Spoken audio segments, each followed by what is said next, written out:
too far. So, but I can go to the Yeah, just when you finish, just come back. That's also what it is. There's another side.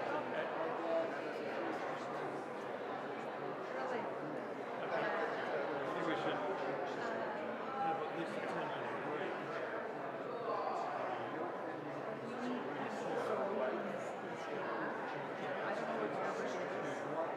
I should already be in my office now. Screen is on. I think we should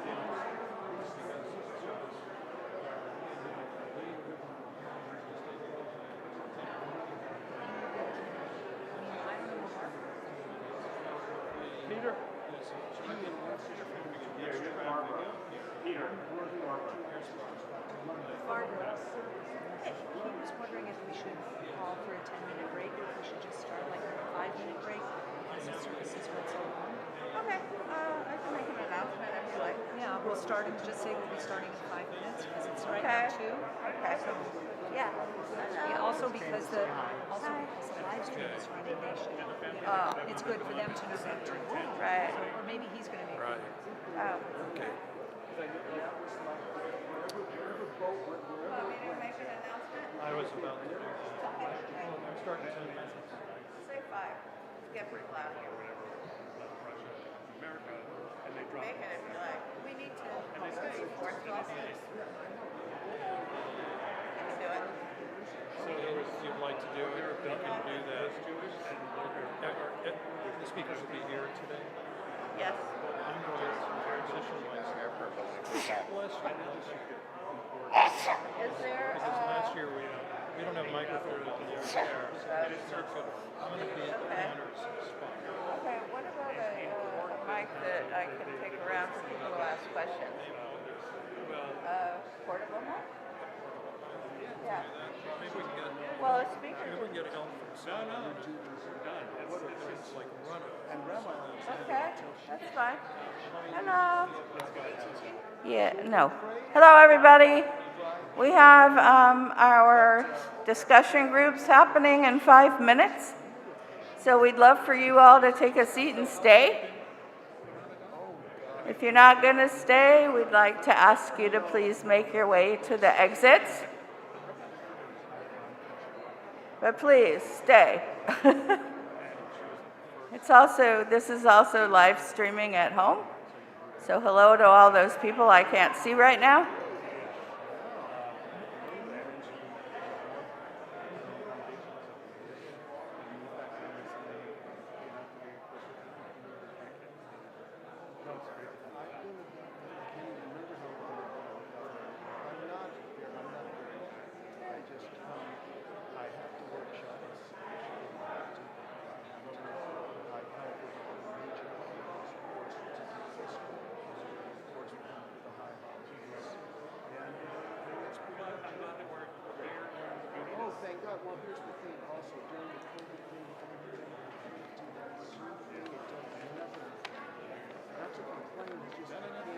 Well, let me just start by telling you who we have lined up to speak today. Our first speaker is going to be Dr. Leon Alkalai, who is retired from his career at JPL. He was part of the Grail mission to the moon, helped make that happen. He was worked on the InSight lander on Mars. He received Distinguished Individual Achievement Awards from NASA in 2011 and 2019. And he has started his own company now called Mandala Space Ventures. I'm sure he will tell you all about it. And I believe he's standing right here next to me. Thank you. Hi, Rick. I'm the halftime entertainment. That's not the best that I can think of. Well, good afternoon, everybody. My name is Leon Alkalai, and I want to thank Barbara for reaching out to me and asking me if I wanted to lead a discussion during this break, we had a working title until a few days ago that was God and the Big Bang Theory. I thought that was too technical. And so I chose this topic, a conversation between a scientist and God, a personal perspective, kind of a gentler topic, one where I can kind of share with you some of my personal thoughts on the topic of God and certainly my interpretation of God as a scientist, as an engineer, and so on. So what I'd like to do is just share a few thoughts, a few moments to tell you about me, about Leon Alkalai and my family, because I believe that informs a lot about my thoughts. Ladies. So, very briefly, I was born in Belgrade, Yugoslavia, today's Serbia, on Christmas Day, 1958. At the age of 1, my family moved to New York City, where my father was on a 6-year assignment working for the Yugoslav National Tourism Office, promoting the new Yugoslavia, which was in the process of opening to the world, including tourism. We lived in Queens until 1965, when we moved back to Belgrade. After a 5-year period in Belgrade, my family moved to live in London, where my father served in the same capacity until 1974.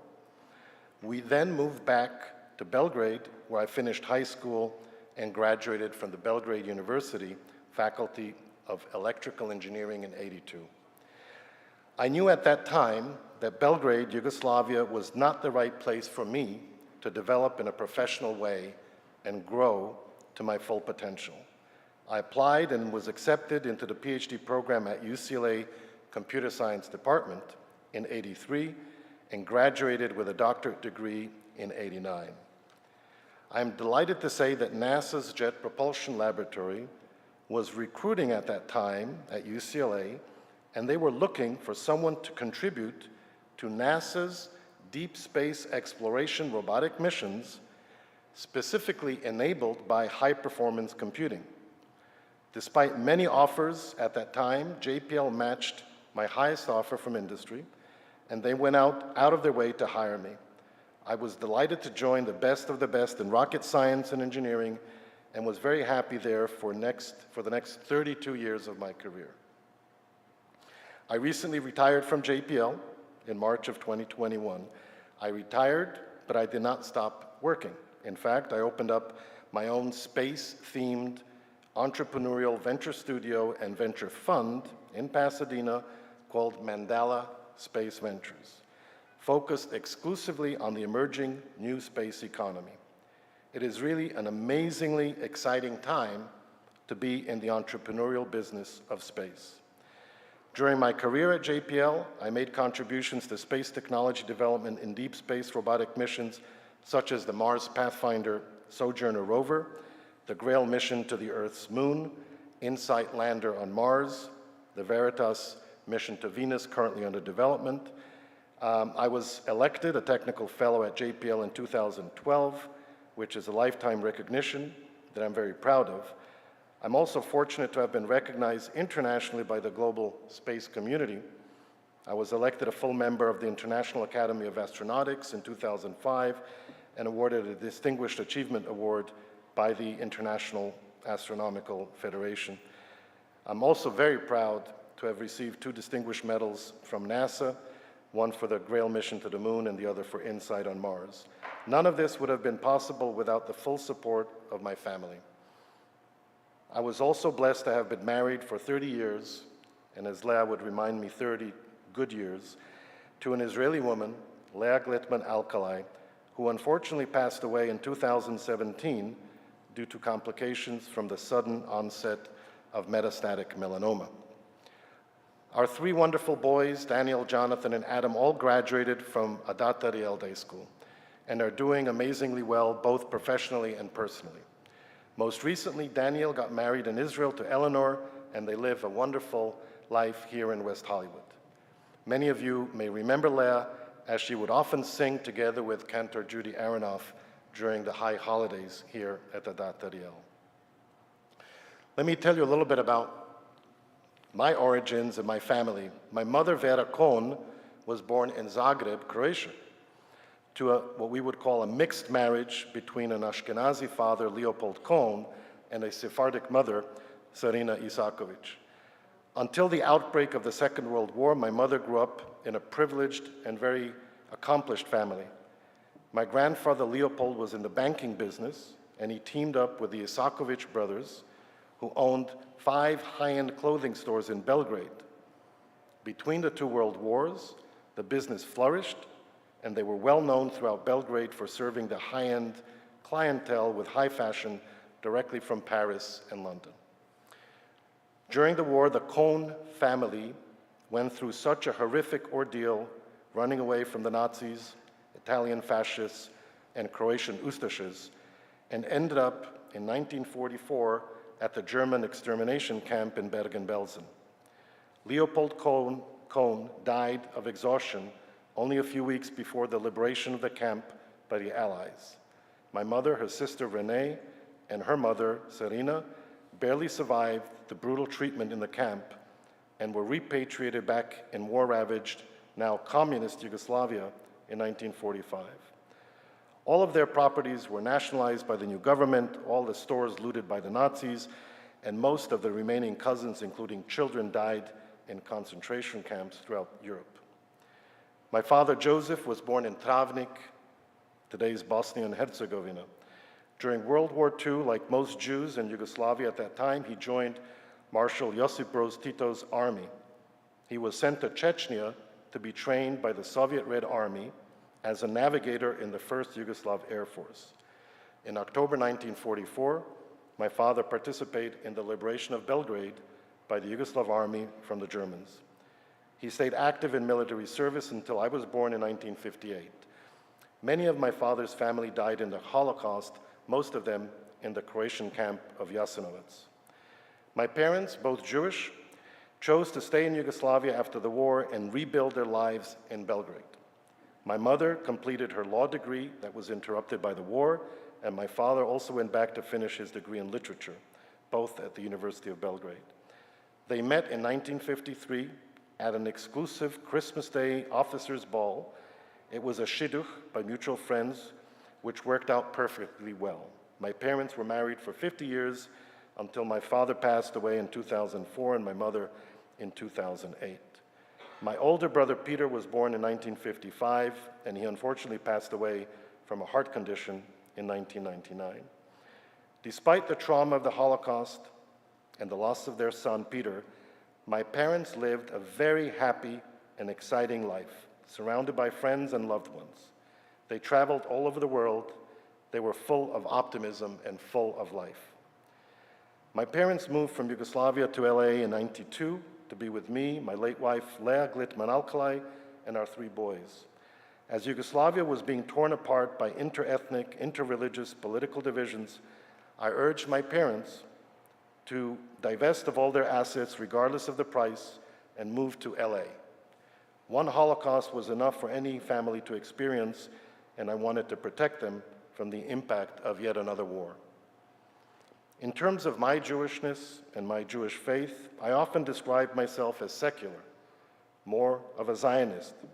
I think of myself as a citizen of the world, a visionary, an optimist, and a believer in the common destiny of humankind to one day become a peaceful and compassionate interplanetary society.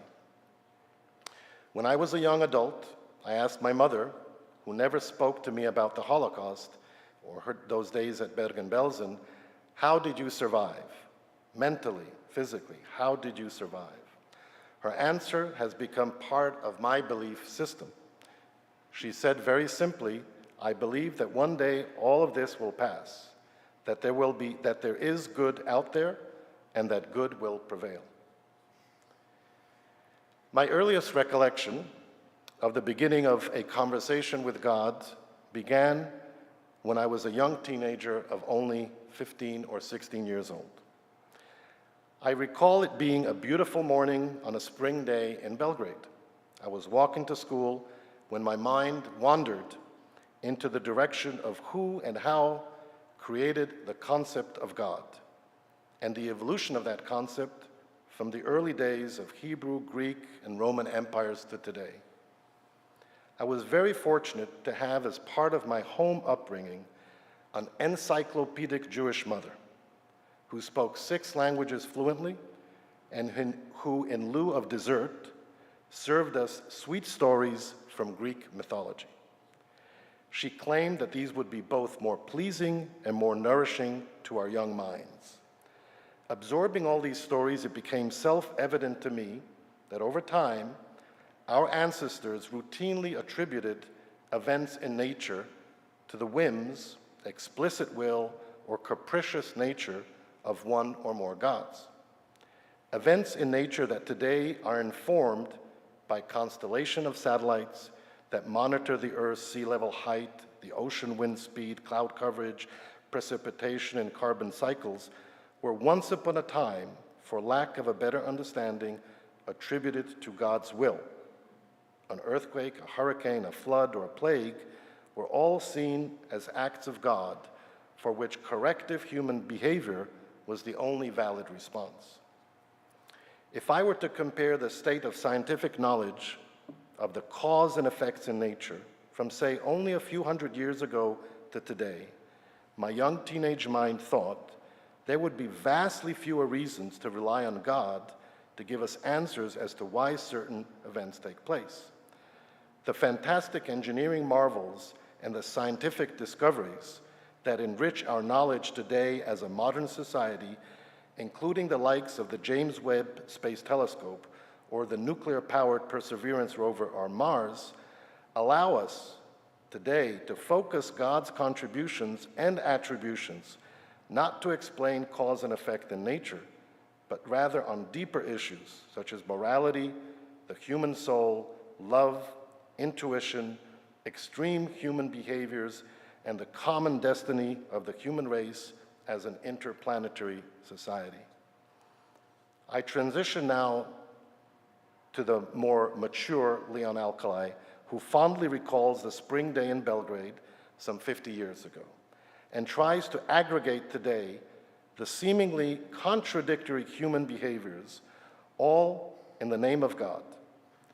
Across different religions, perhaps with various degrees, one sees God politicized for the benefit of one group versus another, for the sake of inflicting pain or death, for the killing of innocent people, starting wars, and more. There seems to be a lack of convergence towards a unilateral view of one God for all of humankind that will impact human behavior towards building a more just, tolerant, and peaceful society. As a student and reader of human history, especially 19th and 20th century Europe, Israel, and the Middle East, I find myself trying to reconcile extreme human behaviors by people within a common faith, Christian, Muslim, or Jewish. I would like to share with you a true story from a Yugoslav Jewish family of 4 on the run from the Italian fascists during the Holocaust in southern Italy. It was a bitter cold winter night, stormy night, and the family was marching across a wet field in pitch darkness when they reached the dim lights of a small, remote village in Calabria, Italy. They were exhausted, hungry, and losing all hope getting any help. If caught, they would be imprisoned by the local police and handed over to the fascists. Anyone caught helping them would equally be prosecuted by the fascists. They had no choice but to try their luck and seek help from random families in their homes. They knocked on a few doors, but no one would open. Occasionally, someone would look through the window, see the poor family begging for shelter, and just turn away. At one home, a man opened the door carefully. Upon seeing the refugee family fleeing to save their lives, he offered the Jewish family shelter. They had 6 children in the home and hardly enough food to feed their own family. The mother threw a rage at her husband for endangering the lives of their family for the sake of helping strangers. Nevertheless, the father prevailed, and they all sat down at the dining table and shared whatever food they had, for which he thanked God. It is stories of behaviors like this, informed by faith and a belief in God, that inspire me. I often wonder how I would have behaved in a similar situation, or how I would behave today if a family would seek help or shelter in the middle of the night here in Studio City. I contrast this story to many well-documented cases of Nazi soldiers of various Christian denominations praying at a local church, asking for forgiveness from God after participating in mass killings in local villages. In my own experience and in my own conversation with God over 50 years, I have learned to not judge people by their faith, their God, or whether they believe in God or not. Rather, I observe people and judge them by their behavior.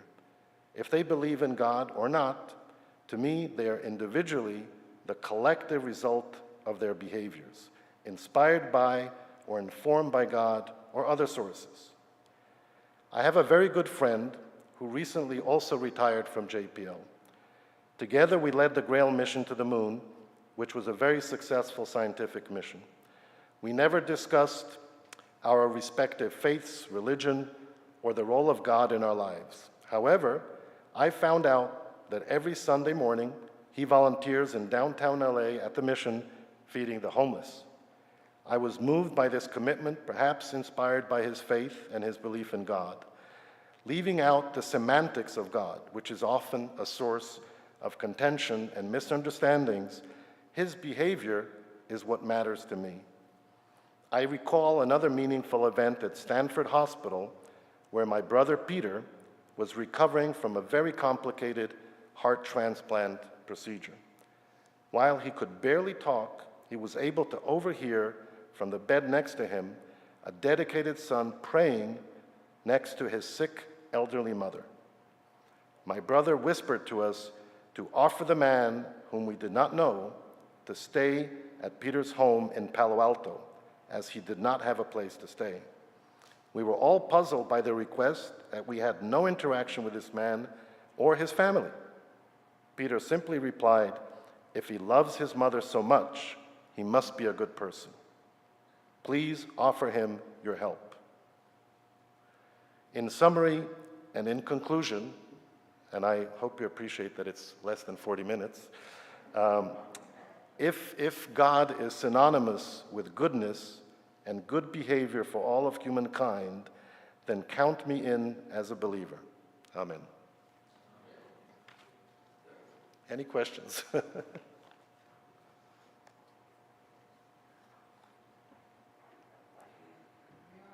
Yes.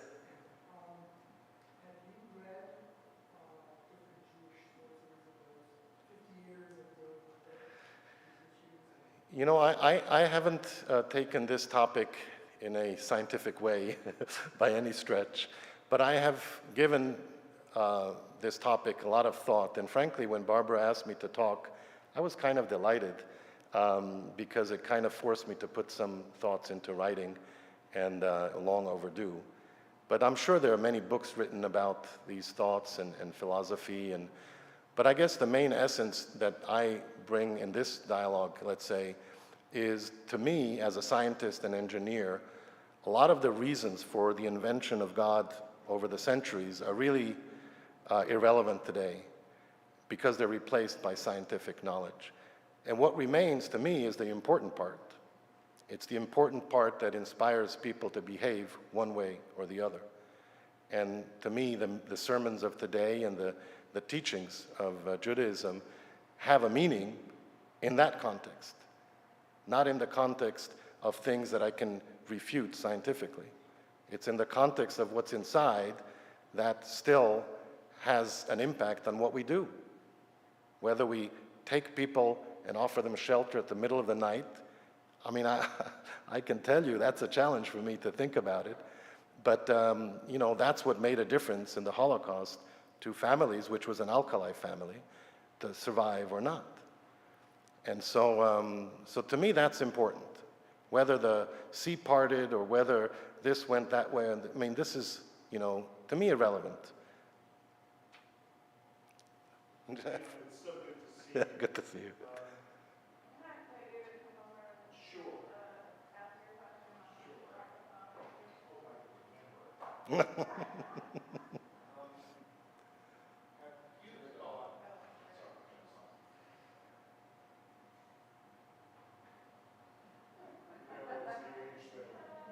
Just shout. Push. Hello, hello. That's a big buildup. Have you thought as a scientist about what the impact would be on world monotheistic religions, including Judaism, if life is discovered I have. on Yes. Mars, on Europa, and around another star? I'd love to hear what you think. Yes, so thank you. That's actually more comfortable answering more scientific questions. But so to me, this is a very exciting question. And just the question is what's the impact of discovering life in the universe or in our solar system? And I just want to share with you again a global view. The likelihood of, let's say, the Mars Perseverance rover and the helicopter, we have missions going to Europa Clipper, and missions to Titan, moon of Saturn. These are all referred to in NASA language as habitable worlds, ocean worlds or habitable worlds. In other words, life can exist in those environments. My gut feeling is the likelihood of finding an explicit form of life in our solar system is, in my opinion, extremely small. Extremely small.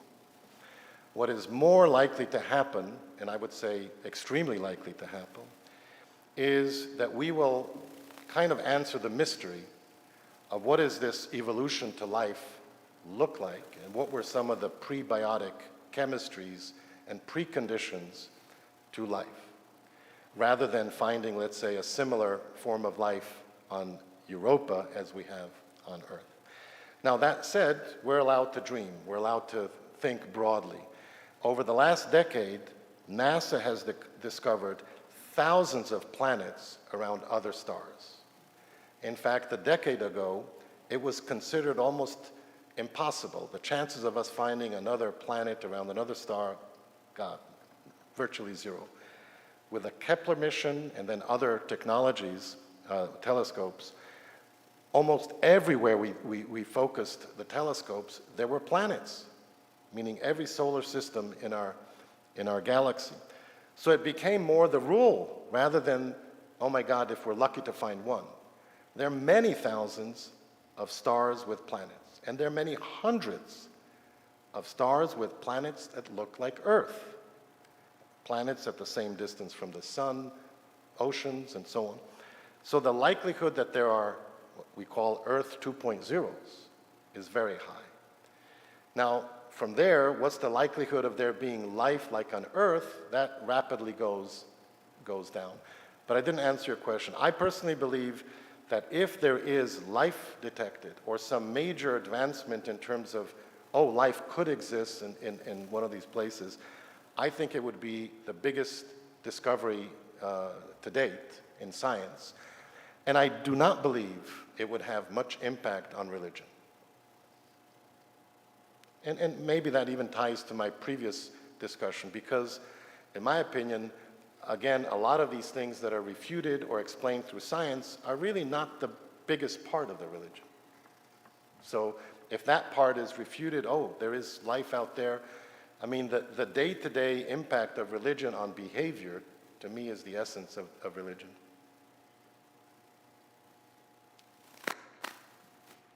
Over there. I have to tell you, I'm thrilled with how many people are here. I paid Rick to be here, but... I find your talk very interesting because I'm an engineer as well, and I have thought about that topic deeply. I firmly believe, along with you, that we can find, perhaps in the future, intelligent life elsewhere. Doesn't necessarily mean that it could look like us Right. at all, but intelligence is, it's, what's the word I'm looking for? It's separate from physical presence. Yes, totally. So intelligent life could be anything. And the means, as a result of intelligent life, the means of communications between different species with interaction, one can find out. Thank you, I couldn't agree with you more. Somewhere on the internet, there's a video, maybe 10 years ago, at Caltech's Beckman Auditorium. I moderated a discussion with a physicist, famous physicist, Freeman, is that me? Freeman Dyson, who recently passed away, Freeman Dyson, Mae Jemison, astronaut Mae Jemison, Ed Stone, and myself. We were on the podium at Caltech's Beckman Auditorium.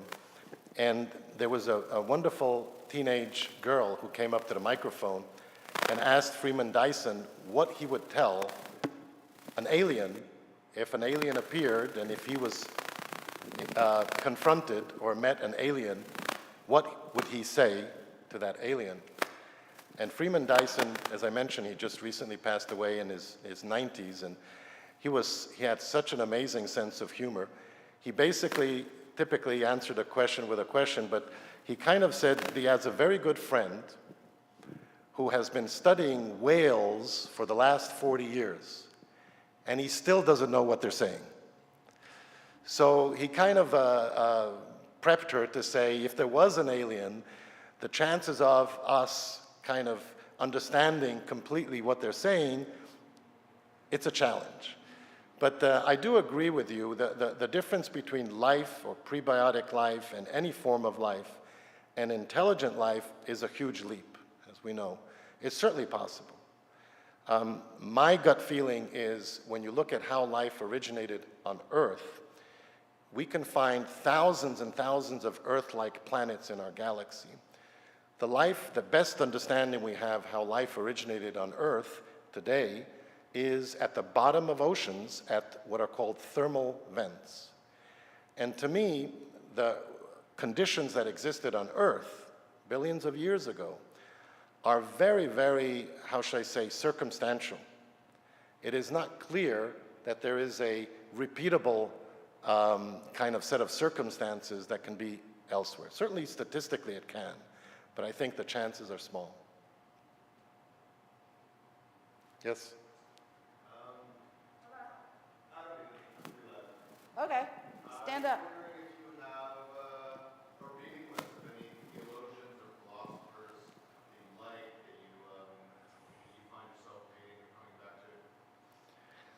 You know, I wish I had prepared some, and if you give me your contact, I'll email you some. Personally, I added to the title of this talk, A Personal Journey, because I was uncomfortable lecturing it as if it was a scholarly piece of work, which it isn't. So I kind of went on a limb to just share my personal thoughts. I am motivated to do exactly what you said, to kind of look at it a little bit deeper, to see if there's more of a common ground with literature and so on. If you have any recommendations, let me know. But this was more inspired just by my personal life than by doing any scholarly work. Go ahead. I really like the questions, by the way, so please.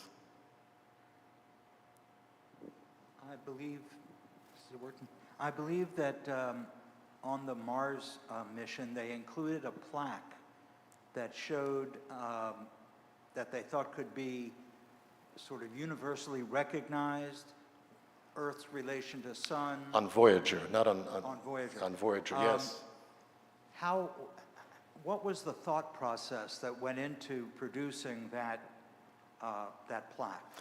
So just so everybody knows, if you ever go to JPL today, in the von Karman Auditorium, there's a replica of the Voyager spacecraft. The Voyager was launched in 1977, 2 Voyagers, and they are still operating. They're still working, and JPL and NASA are still listening to the Voyager spacecraft. Now they've entered in what is called the interstellar space.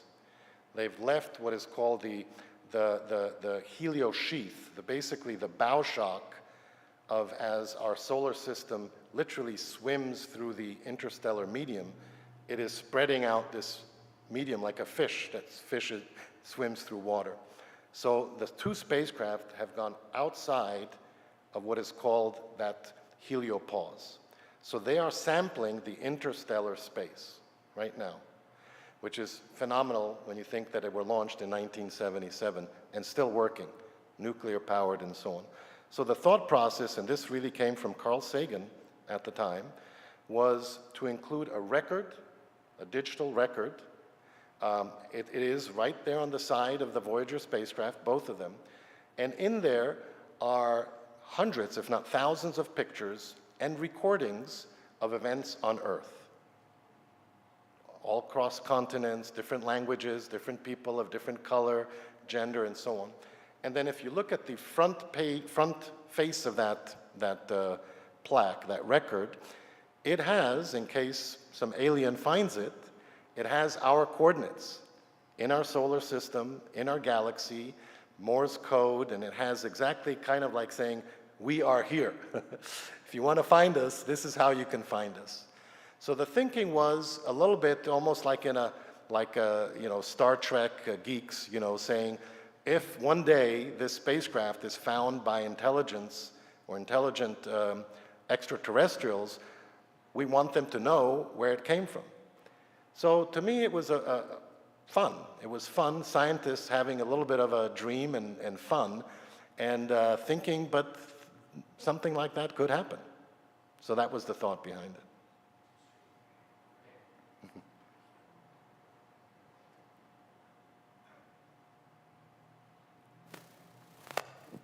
Just a brief question, point of information. Are the von Karman lectures back in person at JPL? The von Karman lectures are not back in person. They started having events at von Karman just recently, but I think it's still not in person.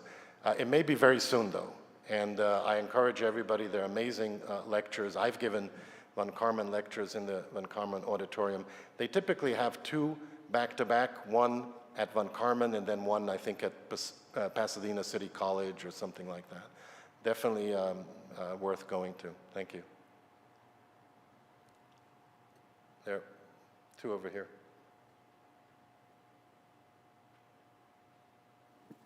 So I wonder if your view, if your religious view, sort of in taking, that people behave well with each other, and that's sort of a teaching of Judaism and not a connection to physical things and weather things.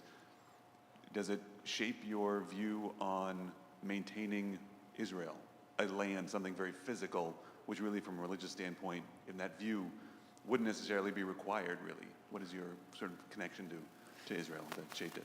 Yeah, thank you. As I mentioned briefly, I really read a lot of history of First, Second World War Europe and Israel. I love to understand early Zionism, the Balfour Declaration, and that period in the world, the Ottoman Empire, the British Mandate, and so on. So I'm very passionate about that topic simply from a history point of view. And as I also mentioned, I grew up partly in Yugoslavia, partly here, but while in Yugoslavia, I was clearly a Zionist. My family, Holocaust survivors, really never promoted Judaism in the home. In fact, I remember my Serbian girlfriend, the first girlfriend I had, bought me a Magen David when I was, 17 years old. And my parents freaked out. My parents said, take that off. Don't show the world that you're Jewish. And so that was a huge clash in our family. I had to juggle between putting it back when I go out with my girlfriend, taking it off when I go back home to my Holocaust survivor parents, because my parents didn't want to see me exposed and be exposed to the fact that somebody would know that I'm Jewish. So that's kind of but I grew up